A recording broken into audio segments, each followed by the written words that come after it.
While it is almost every performing student's dream to be a doctor, some dream of becoming something else. But again, medicine becomes irresistible.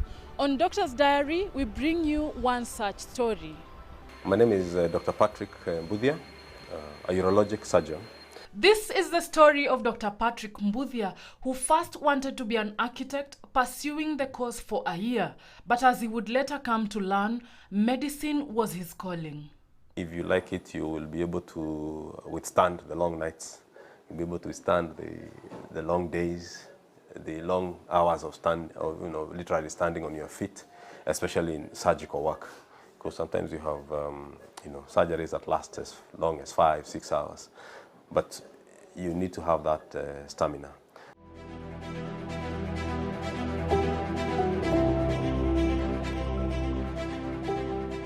This is what I do in my life here, basically doing urologic surgery, which in simpler terms, it's surgery of the kidney, the whole urinary system, kidney, ureters, bladder, prostate, urethra, generally speaking. I was born in Murang'a, in a place called Kandara. That's where my parents worked. And my parents were educationists. And they still are, in a sense. But home really is Nyeri. And so schooled in Murang'a, both for primary school and went to high school at Mangu. Mbuthia thought he was interested in a technically oriented career until he got to his second year of studying architecture, and he had a strong conviction that he could touch humanity better in medicine. With that, he left with what he refers to as his hobby of technical drawing. I used to do well in school, but it never crossed my mind that I want to be a doctor. What happened is that I felt like I'm more into technical stuff, engineering, that sort of thing.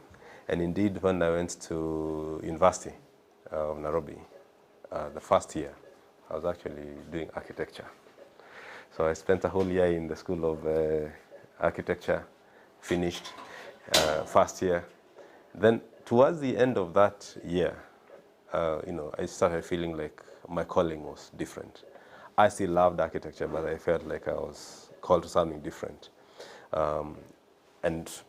Instead of reporting for second year, I actually asked the university to change me to medicine, human medicine.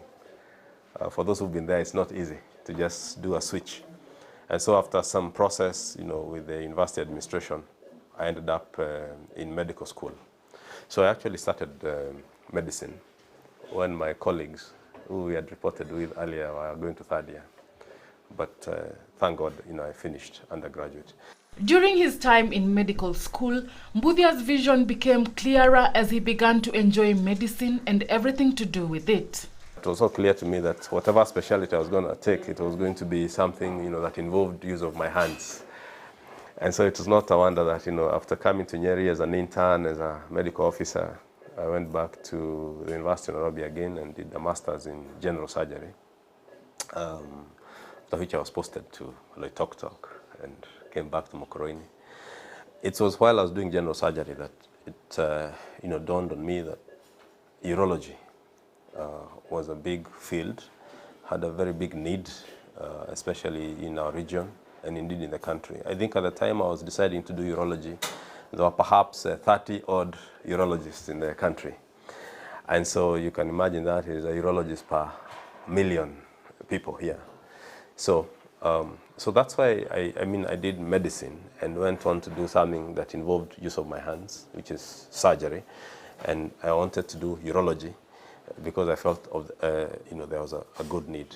Owing to his first career choice, Mbuthia is glad that urology is also a bit technical as he gets to use his hands and several equipment more often than not. Urology is one of those specialties that uses quite a bit of equipment. Fancy equipment, cameras and tubes and electric knives and things like that, and laser. So I felt like this would really gel in with what I like, just being out there and doing things. And that is how I ended up in urology, which I studied in South Korea.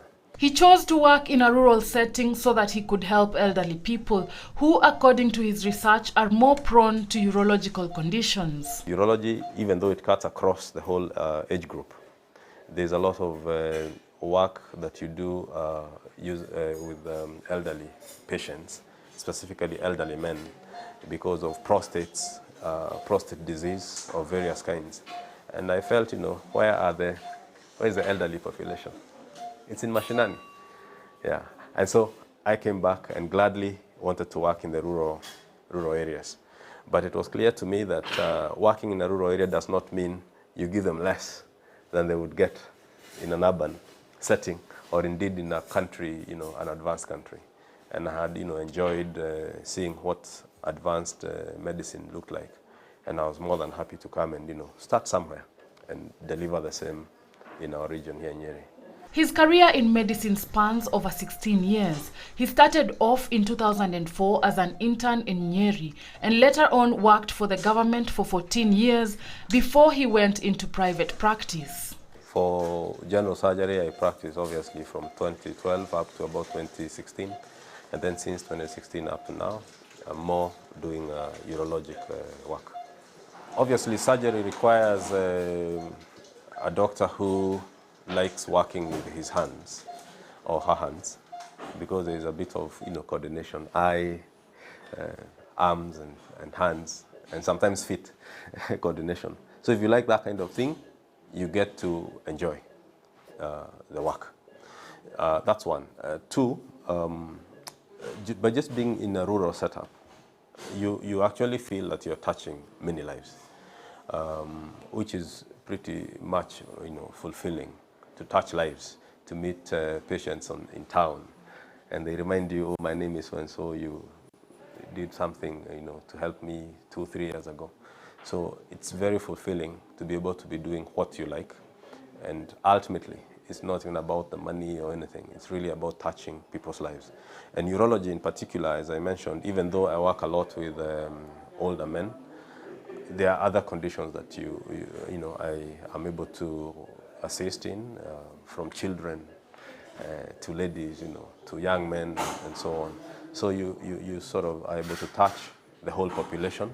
And then because of the diversity of what you do, you don't get bored, one would say, because there's always a challenge that you want to surmount. With time, Dr. Mbuthia has honed his skills as an expert in his field. While at it, he says he has had his highs and rewarding moments. The ability to be available, especially in a rural setting.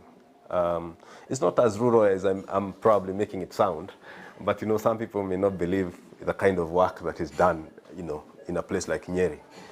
But you do get all the challenges that you'd get anywhere, and you're able to sort out things which even you're proud of. You feel that what you've done is perhaps what they have done even in the best of centers in the world, perhaps with different equipment, but the end result is the same. Of course, things like trauma, when you literally salvage someone's life when it was ebbing away, are always fulfilling. But again, in urology, I think there's a lot of, for example, reconstructive surgery that you do, and you feel like you've given someone a new lease of life. Particularly like when you treat elderly men who have had prostate problems. Prostate problems tend to give men quite a bit of embarrassment. They are leaking urine. They are not able to pass urine, when they want, and they are not even able to have social interactions with their colleagues. So when you see a man telling you, what, I now can go to church, I'm able to go and take care of my sheep and cows and so on. You always feel like you've given not just the old man, but even his family at large, something to look forward to. That he's comfortable in front of his grandchildren, that kind of thing. So I would say broadly, there's a lot of many fulfilling moments that one is able to enjoy. As usual, challenges are part and parcel of our daily living. Dr. Mbuthia's life is not any exceptional. From the long, draining nights of surgery to lack of adequate resources to treat patients, Dr. Mbuthia's journey is that of every other Kenyan doctor. I worked in government for a while, At some point, I was even, the leader at several hospitals. So there's always the issue of resources. That's always a challenge, and you've had it before.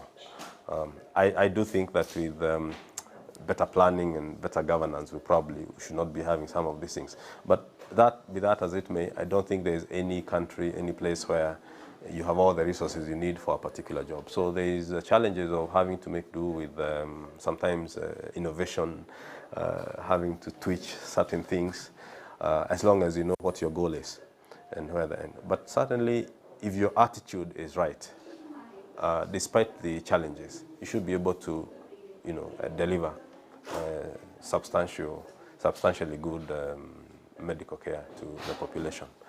Of the many challenges he has faced in his career, losing a patient is the most devastating time for Dr. Mbuthia, especially if it was avoidable. There are times when you have lost even a patient on table, for example, on the theater table.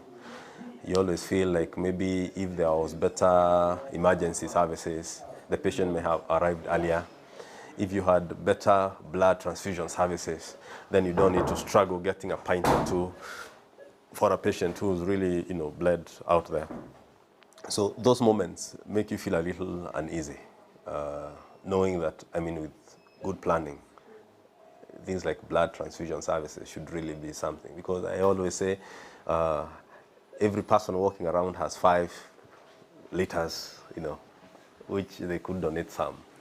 But sometimes just the policies and the difficulties of getting that blood collected and tested.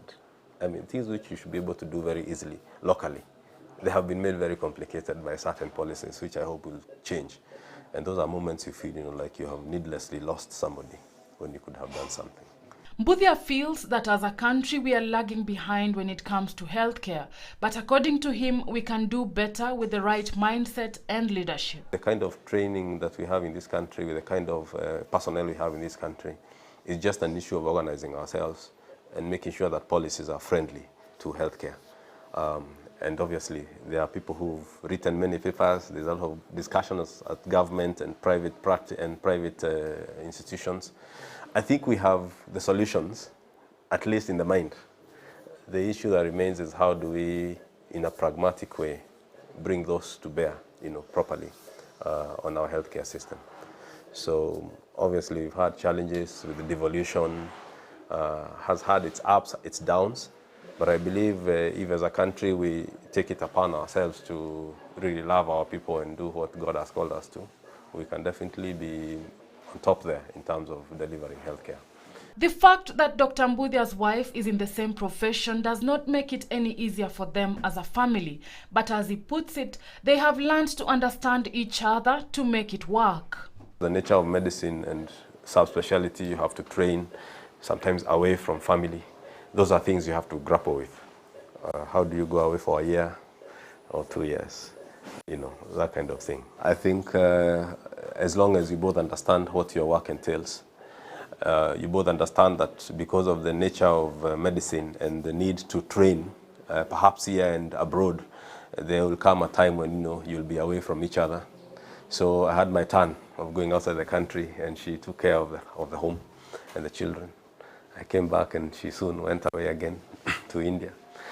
And so as long as you understand each other and you basically know that marriage and family is more about learning each other, depending on God, you will be able to make it despite the busy schedules. But being in a town like this obviously helps, because it means you are near so many amenities without having to be on the road traveling to and fro so many times. Mbuthia says that working in a rural setting has been more than advantageous to him, as he gets to spend more time with his family.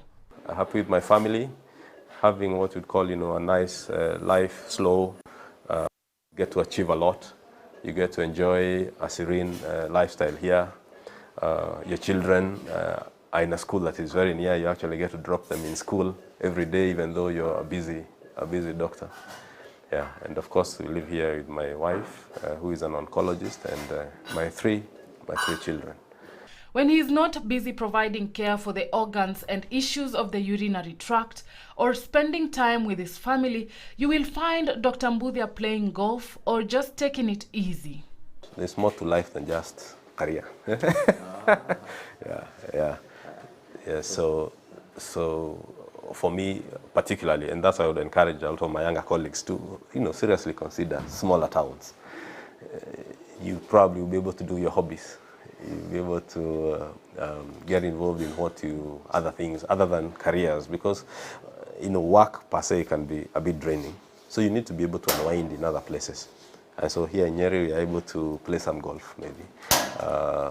We're able to be able to sightsee. We have beautiful mountains and beautiful parks here. His parting shot, especially to young people, is that they should consider their careers to be more of a calling than just a job. Only then will they be able to deliver excellence and make an impact. It's very important for you when you are doing any job to have perhaps a higher calling than just yourself. Because as a human being, sometimes you may not feel like rising up, especially when you're very tired. But if you know you're helping and sorting out God's people, then you're able to arise. And even more, practically, if you're good at what you do, because again, good outcomes also motivate you. If you keep doing surgeries and things are going wrong, then you'll be very, very demotivated.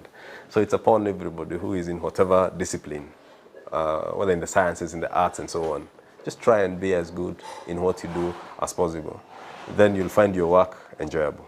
Dr. Mbuthia's story is definitely a reminder that there is no higher calling than that of service to humanity, which is a chance to improve people's lives and make a difference in the world one day at a time. Chebet Birir for Doctor's Diary, KTN News.